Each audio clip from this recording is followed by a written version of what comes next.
Welcome to YouTube channel. तो आज का जो हमारा वीडियो है इसमें हम लोग डिस्कस करने वाले हैं आप सभी के क्लास 10th के होने वाले हाफ ईयरली एग्जाम के बारे में। तो इस वीडियो में आज आपको बताया जाएगा कि क्लास 10th साइंस का आपका जो हाफ ईयरली एग्जाम होने वाला है उसमें क्या कुछ ऐसे इंपॉर्टेंट पॉइंट्स हैं जिनको आप बच्चों को पढ़ के जाना चाहिए, जिनको आपको समझ के जाना चाहिए और जिनको आपको करके जाना चाहिए, जिसका आपको बेनिफिट आगे भी मिल सके। तो जैसा कि मैंने अपने वीडियो का थंबनेल में लगा रखा है कि class 10th half yearly exam paper leaked. अब ऐसा मैं क्यों कह रहा हूँ, उसका एक रीज़न है। इस वीडियो के एंड में मैं आपको एक क्वेश्चन पेपर भी दिखाऊंगा जिस क्वेश्चन पेपर को आप बच्चों को काफ़ी अच्छे से रिवीजन करके जाना चाहिए। लेकिन उसके पहले कुछ एक इंपॉर्टेंट पॉइंट्स हैं जिनको आप लोग ध्यान से समझ लो, देख लो और नोट कर लो। सबसे पहले देखो, हाफ ईयरली एग्जाम का बेनिफिट लो। जो आपका हाफ ईयरली एग्जाम हो रहा है ना, या फिर आपका कह लो पीरियोडिक टेस्ट हो रहा है, इसका कुछ आप एक कह लो यूज़ करो, इसका बेनिफिट लो। पहला काम आपको करना क्या है कि सबसे पहले जब आपका क्लास 10th का आप साइंस का एग्ज़ाम देने जा रहे हो तो जो पहला मोस्ट इम्पॉर्टेंट पॉइंट होना चाहिए वो यह कि जो आपके पास एनसीईआरटी की टेक्स्ट बुक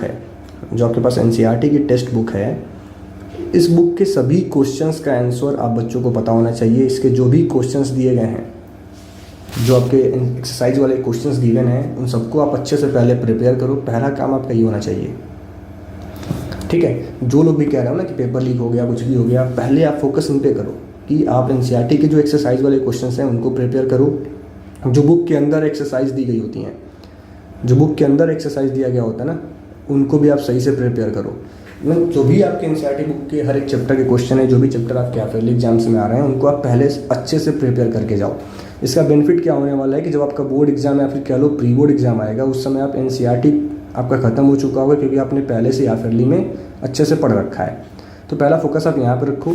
दूसरा काम आप क्या कर सकते हैं कि जो भी चैप्टर्स आपके एग्जाम में आ रहे हैं उनके पिछले 5 ईयर्स के PYQs, कम से कम 5 साल के पिछले 5 ईयर के, अगर पॉसिबल हो तो आप 10 साल के प्रीवियस ईयर क्वेश्चन अभी से प्रिपेयर कर लो, ठीक है। पिछले 10 साल के प्रीवियस ईयर क्वेश्चन आप उन चैप्टर्स का अभी से अच्छे से प्रिपेयर कर लो, क्योंकि देखो ये तो आपको करना ही पड़ेगा। आप हाफ ईयरली में करो, हाफ ईयरली में नहीं करोगे तो प्री बोर्ड में करना पड़ेगा, प्री बोर्ड में नहीं करोगे तो एनुअल आपको जब बोर्ड एग्जाम देने जाओगे उस समय करना होगा। तो अगर आप अभी से इनको प्रिपेयर कर लेंगे तो आप कह लो आपको बेनिफिट मिलेगा लास्ट में, इसका आपका बोर्ड एग्जाम अच्छा होगा। तो जो भी आपके उस चैप्टर से रिलेटेड PYQs हैं उनको आप सही से ख़त्म करो पढ़ के, ठीक है। थर्ड नंबर पर आप क्या कर सकते हैं कि आप जो पिछले 2-3 साल के स्पेसिमेन क्वेश्चन पेपर हैं, जो आपके बोर्ड्स के specimen question paper board release करता है ना हर साल, तो आप उन स्पेसिमेन क्वेश्चन पेपर को डाउनलोड करो। आजकल तो जो हमारी नई बुक्स आ रही हैं ओसवाल या फिर एडुकार्ड्स की, उनमें स्पेसिमेन क्वेश्चन पेपर दिया भी होता है। तो आप पिछले 2-3 साल के स्पेसिमेन क्वेश्चन पेपर लो, अपने जो भी आपके चैप्टर आपके एग्जाम्स में आ रहे हैं उन चैप्टर के क्वेश्चन वहाँ से फाइंड आउट करो और उनको आप सही से प्रिपेयर करके प्रैक्टिस करके उनको प्रिपेयर करो, उनको आप वहाँ से प्रिपेयर करें, ठीक है। क्योंकि स्पेसिमेन क्वेश्चन पेपर बच्चे ज़्यादातर ध्यान नहीं देते हैं, क्योंकि वो लोग तो सिर्फ और सिर्फ PYQ से फोकस कर रहे होते हैं। कई बार स्पेसिमेन क्वेश्चन पेपर भी आपके स्कूल वाले टीचर तो ज़्यादातर क्वेश्चन यहीं से दे रहे होते हैं। जो आपके स्पेसिमेन क्वेश्चन पेपर होते हैं ना पिछले 2-3 साल के, इनके क्वेश्चंस उठा करके आपके स्कूल के टीचर हाफ ईयरली एग्जाम्स में, प्री बोर्ड एग्जाम्स में दे रहे होते हैं। तो इन पे आप फोकस कर सकते हो। साथ ही साथ आप चौथा ऑप्शन आपके पास है कि सभी चैप्टर्स के NCERT एग्जाम्पलर्स आप सॉल्व कर लो, और आप इतना कर लेते हो तो आपका समझ लो बहुत अच्छा होने वाला है, आपका हाफ ईयरली एग्जाम्स बहुत ज़्यादा अच्छा जाने वाला है। बाकी जैसा मैंने आपको स्टार्टिंग में बताया था कि अपने वीडियो के लास्ट में आज आपको एक क्वेश्चन पेपर भी दिखाया जाएगा। तो जो मैं क्वेश्चन पेपर आपको शो कर रहा हूँ, आप इस क्वेश्चन पेपर का स्क्रीनशॉट ले लें वीडियो का, और जो भी क्वेश्चंस इसमें प्रोवाइड किए जा रहे हैं उन क्वेश्चंस का आप आंसर फाइंड करके सही से प्रिपेयर करके ही आप अपने क्लास 10th का हाफ ईयरली एग्जाम देने जाओ, या फिर जो भी आपके स्कूल में इसको कहते हैं पीरियोडिक टेस्ट या फिर मिड टर्म एग्जाम, जो भी आपका हो।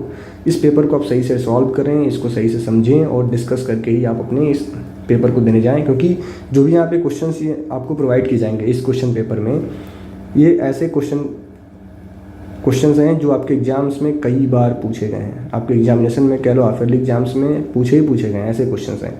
तो इन क्वेश्चंस का आप आंसर एक बार ज़रूर देख लेना, और अगर आपको इन सभी क्वेश्चंस का आंसर पता है तो मतलब आपकी प्रिपरेशन तो काफ़ी अच्छी चल रही है, ठीक है। तो ये अपना क्वेश्चन पेपर हम आपको शेयर करते हैं।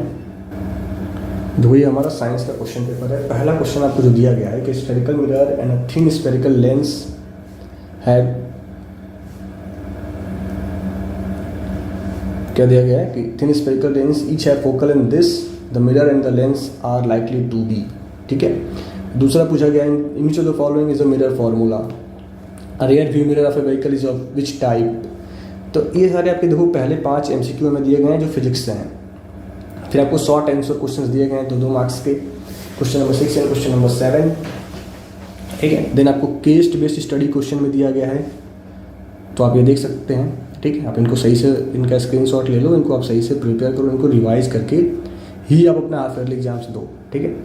तो अगला जो हमारा आता है बायोलॉजी सेक्शन है आपका, देखो इसमें भी आपको टोटल 4 MCQ देखने को मिलेंगे। पहला पूछा गया है कि they carry message from receptor to organs to the brain and spinal cord, ठीक है। तो कौन कौन से होते हैं, respiration is controlled by which of the following, ठीक है। तो ऐसे क्वेश्चन आपको दिए गए हैं, फिगर वाला भी क्वेश्चन दिया गया है।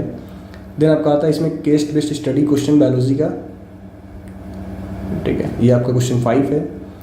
देखो आप एक केस बेस्ड वाले क्वेश्चन हैं, इनका हमें कंडीशन बना के क्वेश्चन दिया गया, उसका हमें आंसर बताना है। देन सेक्शन सी है जिसमें आपको दिया गया है क्वेश्चन नंबर 6, 7, 8, 9 और 10, 5 क्वेश्चन दिए गए हैं। हर एक क्वेश्चन आपका 1 या 2 मार्क्स का है, ठीक है। देन अगला आपको केमिस्ट्री है। केमिस्ट्री में देखो टोटल आपको 4 MCQ देखने को मिलेंगे, ठीक है। तो ये आपके MCQ हैं, which of the following substance has the lowest pH value, then the acid form in stomach which help in digestion is dilute solution of.